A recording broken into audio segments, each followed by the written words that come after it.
Mobile کا استعمال ضروری ہو گیا ہے اور ماہ رمضان بھی آ گیا ہے۔ عبادت کرنے کے لیے ماہ رمضان میں موبائل سے کیسے بچ سکیں؟ رمضان آیا، رحمت لایا، بخشش کا پیغام آیا، تو ہمیں تو عام دنوں میں بھی عبادت کرنی ہے۔ رمضان آ گیا، اب تو اور زیادہ عبادت کرنی ہے۔ اور وہ چیزیں جو عبادت سے روکنے والی ہیں وہ کون کون سی چیزیں ہیں؟ زیادہ سونا، برے دوست، سوشل میڈیا، فیس بک، یوٹیوب وغیرہ وغیرہ۔ اب وغیرہ وغیرہ میں کیا ہے؟ جو آپ کرتے وہی ہے، آپ اس کو ہٹا لیں، بھائی اس کو ڈیلیٹ کر دیں، اس کو حذف کر دیں۔ اچھا، موبائل کو ضرورتاً استعمال کریں۔ نگرانی شورا بڑی پیاری بات کہتے ہیں، ہم اس کے لیے نہیں ہیں، یہ ہمارے لیے ہے۔ یہ سمجھنے کی بات ہے۔ اچھا، اس کے بغیر نیند نہیں آتی؟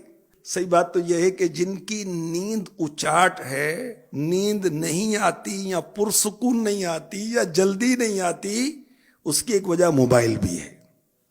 کیونکہ اس کی اسکرین سے جو ریز نکلتی ہیں نا، روشنی، بالخصوص آپ نے لائٹ آف کر دی، اندھیرا ہے، اور موبائل کی جو کرنیں ہیں، اس کی جو ریز ہیں، ڈائریکٹ آپ کی آئی سائٹ پر آ رہی ہیں۔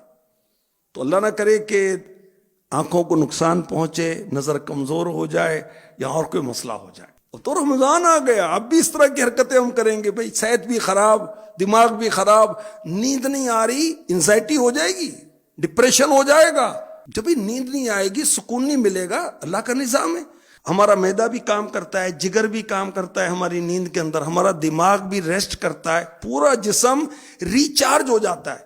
اچھا، صحیح طرح سوئے نہیں، جسم ریچارج نہیں ہو، آپ لڑتے رہو سارا دن، کاٹنے کو دوڑو سب کو، ارے بھائی اللہ کے بندے، انسان ہے کیا ہے تو جانور ہے بھائی، کیسے انداز ہے تیرا یہ؟ اصل میں بیچارہ سویا نہیں تھا صحیح طرح سے۔ وہ سویا کیوں نہیں تھا؟ موبائل نے کان پکڑے ہوئے تھے اس کو مرغا بنایا ہوا تھا موبائل نے۔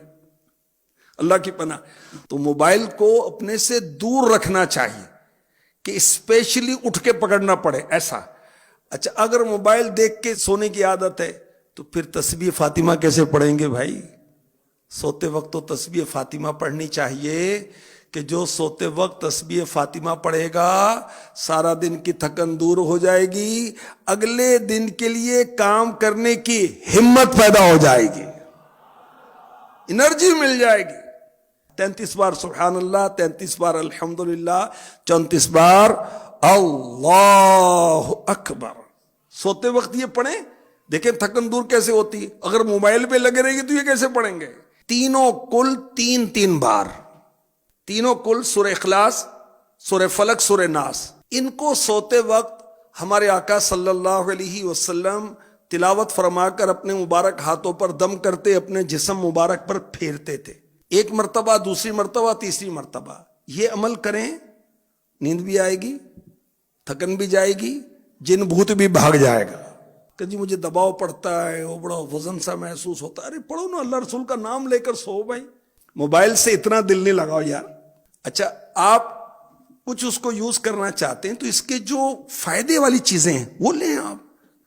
موبائل میں قرآن پاک بھی تو ہو سکتا ہے نا، فیضان حدیث ایپ، سبحان اللہ، نبی کی باتیں، سونے سے پہلے ایک حدیث پڑھوں گا بھائی میں، کتنا اچھا انداز ہے یہ۔ تو رمضان شریف فضولیات سے بچ کر گزارنا ہے، عبادت میں گزارنا ہے۔ اللہ کریم ہمیں نصیب فرمائے، اللہم آمین۔